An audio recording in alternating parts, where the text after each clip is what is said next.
Estrutura de repetição for. Em Go, a gente tem apenas uma estrutura de repetição, que é o for. Isso simplifica para nós. E como que funciona o for em Go? Nós vamos começar aqui a declarar ele aqui, ó. A gente escreve o for. E o for, ele tem três componentes separados por ponto e vírgula. Quais são eles? Vamos chamar o primeiro aqui de instrução inicial. E o que a gente coloca nessa instrução inicial geralmente? A gente coloca uma variável para iniciar com um valor. Por exemplo, a gente coloca aqui i, dois pontos, igual 0. Então, a gente declara aqui o valor para uma variável, porque a gente vai utilizar ela para poder fazer a iteração e a condição. Vamos colocar aqui agora o ponto e vírgula, aí a gente fecha essa primeira instrução. E lembre que essa instrução ela vai ser executada antes da primeira iteração. Então, antes de executar a primeira iteração, essa instrução aqui será executada. A segunda, vamos chamá-la de expressão de condição.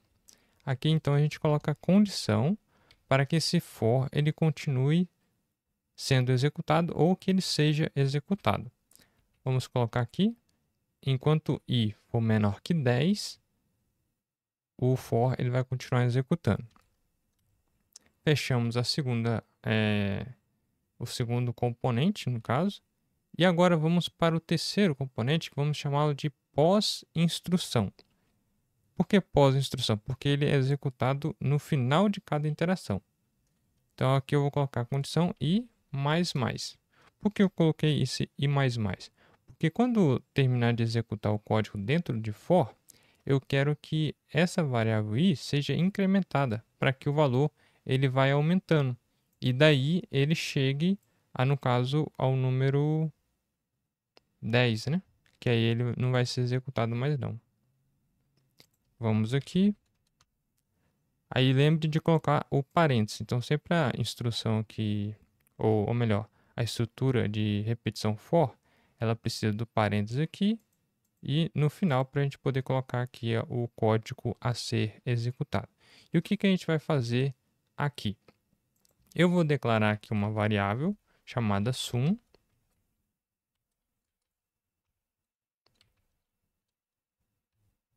E aqui dentro nós vamos somar cada valor de i a essa variável sum.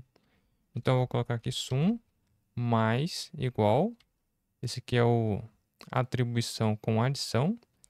Então eu vou estar somando o valor de sum ao valor de i. Deixa eu colocar aqui e pronto. Aí um outro detalhe, será que essa variável i aqui que eu declarei, ela fica disponível fora da estrutura? Não. Se eu colocar aqui o fmt ó, e dar um print, veja que eu não consigo utilizar a variável i aqui fora do escopo da estrutura do for. Então a gente só pode utilizar a variável i aqui dentro, e no caso aqui dentro das instruções. Então recapitulando, a gente tem aqui a primeira instrução, que ela é executada antes da primeira iteração. Aí no caso a gente inicializa aqui a variável i com 0. Temos essa daqui, que é executada antes, no caso, antes de cada iteração. Vai ser executada a primeira vez, vai passar por aqui. Aí, no caso, a última instrução é o código para a gente poder fazer o incremento dessa variável aqui que a gente colocou. Porque se a gente não fizesse isso, essa condição aqui sempre seria verdadeira desde que a gente declarasse um número menor que 10.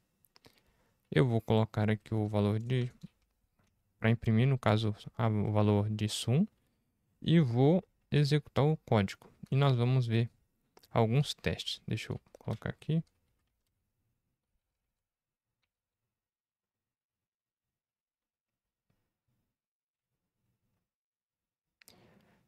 Veja que o valor foi 45. Por que 45? Porque ele foi somando 0 com 0, 0 com 1, aí no caso 1 com 2, 2 com 3 e daí deu 45.